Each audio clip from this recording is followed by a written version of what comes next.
Class 8th का exercise 1A solve करेंगे। Question number first हम लोग देखते हैं। सबसे पहले क्वेश्चन है express -3/5 as a rational number with denominator.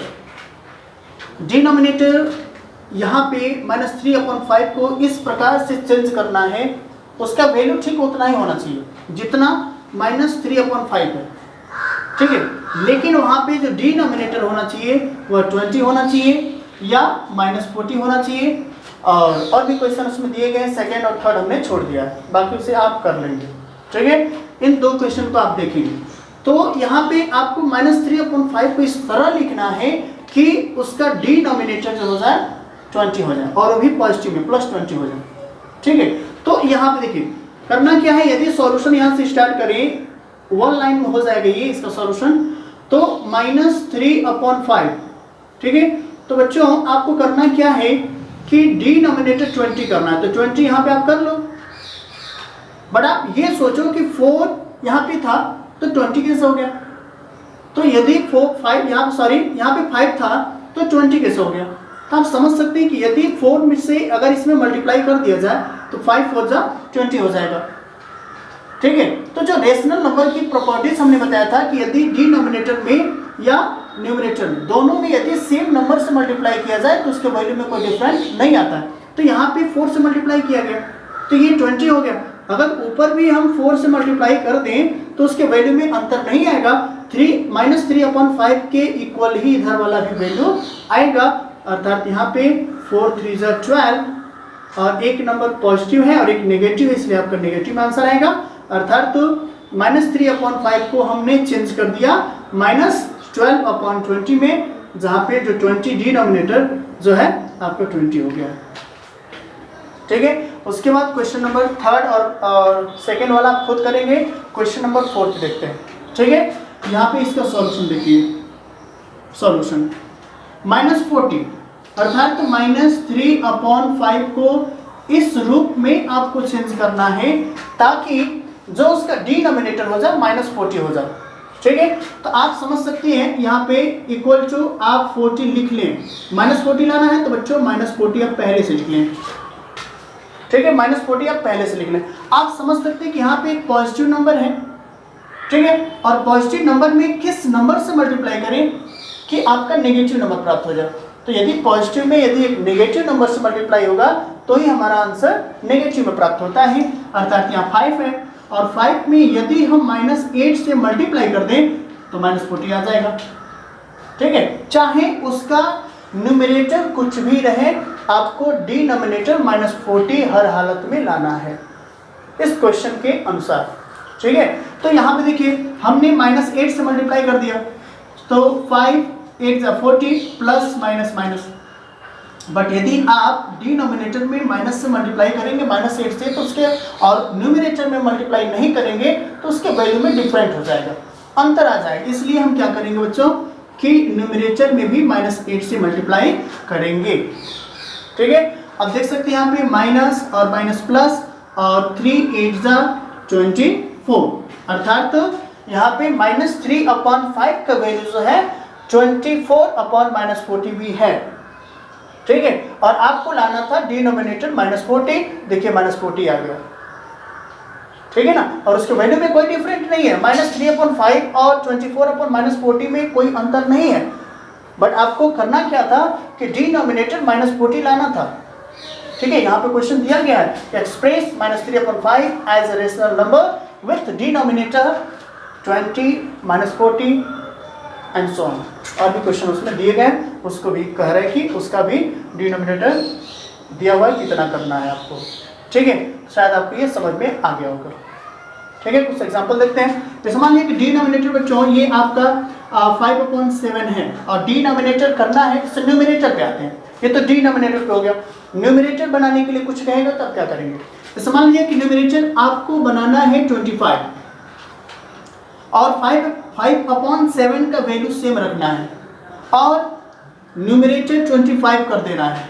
तो आप समझ सकते हैं यदि 5 पे 5 से मल्टीप्लाई कर दें तो 25 आ जाएगा, बट आपको डिनोमिनेटर में भी 5 से मल्टीप्लाई करना पड़ेगा 7 5 से 35, 5/7 और 25/35 का वैल्यू सेम है और आपको चाहिए था न्यूमरेटर 25, तो देखिए न्यूमरेटर 25 आ गया है। ठीक है, चलिए अब आते हैं हम लोग क्वेश्चन नंबर 4। सेकेंड और थर्ड सिमिलर इसी टाइप का क्वेश्चन है, ठीक है, इसलिए उसको हम नहीं बता रहे हैं। क्वेश्चन नंबर 4 पे आते हैं। एक्सप्रेस, ठीक है, express each of the following rational number in standard form. Standard form का मतलब होता है संक्षिप्त रूप, ठीक है, संक्षिप्त रूप। संक्षिप्त का मतलब छोटा करना होता है, ठीक है ना, सरल करना होता है, उसका संक्षिप्त रूप लिखना। इसका स्टैंडर्ड फॉर्म क्या है, संक्षिप्त रूप, छोटा रूप क्या है, ठीक है ना। तो -12/30 को छोटा करना है, एक्सपेंडेड फॉर्म में लिखना है, तो क्या करेंगे?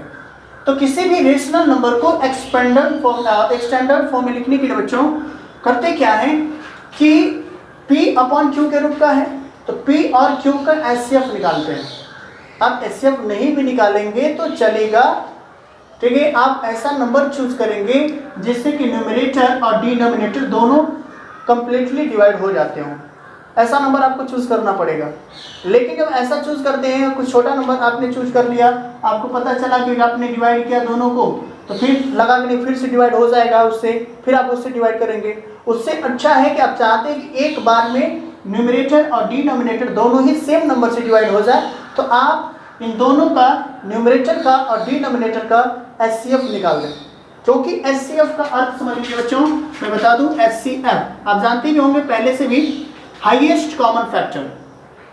हाईएस्ट मतलब सबसे बड़ा, कॉमन उभयनिष्ठ जो सब में हो, ठीक है, और फैक्टर वह नंबर जो उन्हें डिवाइड करता हो, वह नंबर उन्हें जो डिवाइड करता हो। किसी भी नंबर को डिवाइड करने वाले जो नंबर होते हैं उस नंबर के फैक्टर कहलाते हैं। जैसे कि ये आपका 10 है और 10 का फैक्टर बताना है, इसका मतलब ये सोचना है कि 10 को कौन कौन से नंबर डिवाइड कर सकते हैं, तो 1 2 5 10, मतलब 10 के ये सभी फैक्टर हैं, ठीक है ना। तो HCF क्या होता है, ठीक है, 2 या मोर देन 2 नंबर्स का HCF वह नंबर होता है जो उस नंबर को, ठीक है, कंप्लीटली डिवाइड कर देता है, जो कि सबसे बड़ा होता है, जो सबसे क्या होता है, लार्ज होता है, ठीक है ना। किसी भी, जैसे मान लेते हैं बच्चों कि यहाँ पे 10 है और उसके बाद ये 15 है। चलिए मौखिक आपको HCF निकालने का तरीका बताते हैं। HCF हाईएस्ट, सबसे बड़ा होना चाहिए, कॉमन, सब में कॉमन भी होना चाहिए, और फैक्टर, उनका फैक्टर होना चाहिए। किसी भी 2 या मोर देन 2 नंबर्स का सबसे बड़ा, ठीक है, सबसे लार्ज कॉमन फैक्टर HCF कहलाता है, ठीक है। तो हम लोग मौखिक जो है बिना कॉपी कलम के हम लोग HCF निकालना सीख लेते हैं। डायरेक्ट कैसे निकालते हैं, जैसे मान लीजिए कि 10 और 15 है, तो आप ये सोचें कि 10 और 15 को डिवाइड करने के लिए सबसे बड़ा नंबर कौन सा है। 10 और 15 को कौन नंबर है जो कि दोनों को डिवाइड कर देगा, 5 है। अर्थात HCF जब आप निकालोगे बच्चों तो आपका 5 है। 5 जो है 10 को डिवाइड करेगा और 5 आपका 15 को भी डिवाइड करेगा, और 5 से कोई बड़ा नंबर नहीं है, ठीक है। फिर एक और एग्जांपल देखते हैं, 24 और 30।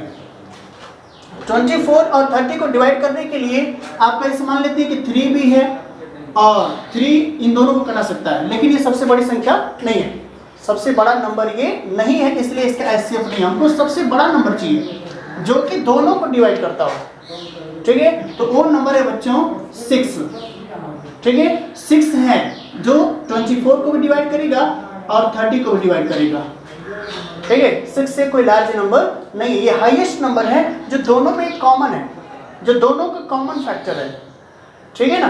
तो इसलिए HCF जो हो जाएगा बच्चों वो 6 हो जाएगा। हमने इसको इसलिए मैंने बता रहा था कि हमें इन दोनों का सबसे पहले HCF निकालना है और HCF से ही दोनों को डिवाइड करना है, ठीक है। चलिए तो अब इसको सॉल्व करते हैं। यहाँ पे देखिए बच्चों HCF इक्वल टू, इन दोनों का यदि देखा जाए, ठीक है, HCF ऑफ -12 एंड 30 इक्वल टू आएगा बच्चों 6। डायरेक्ट आप निकाल सकते हैं, 6 आएगा, इन दोनों का HCF 6 आएगा। 12 और 30 को डिवाइड करने के लिए जो सबसे लार्ज नंबर है जो दोनों में कॉमन है वो है 6 है। ठीक है, अर्थात क्या करेंगे, -12/30 को इसको भी 6 से डिवाइड करेंगे और इसको भी बच्चों हम लोग 6 से डिवाइड करेंगे। ठीक है, अर्थात 6 2 जा 12, यहाँ पे -2 और अपॉन 6 5 जा 30, अर्थात तो -12/30 का जो आपका स्टैंडर्ड फॉर्म है -2/5 है। सबसे संक्षिप्त रूप है, उससे छोटा रूप उसका नहीं है। ठीक है, शायद आप लोग समझ पा रहे होंगे। अब यहाँ पे -14/49 इन दोनों का HCF यहाँ पे हमने लिख दिया है। कैसे लिखना है आपको, ऐसे ही सॉल्व करना है। यहाँ पे हम डायरेक्ट करके दिखा रहे हैं।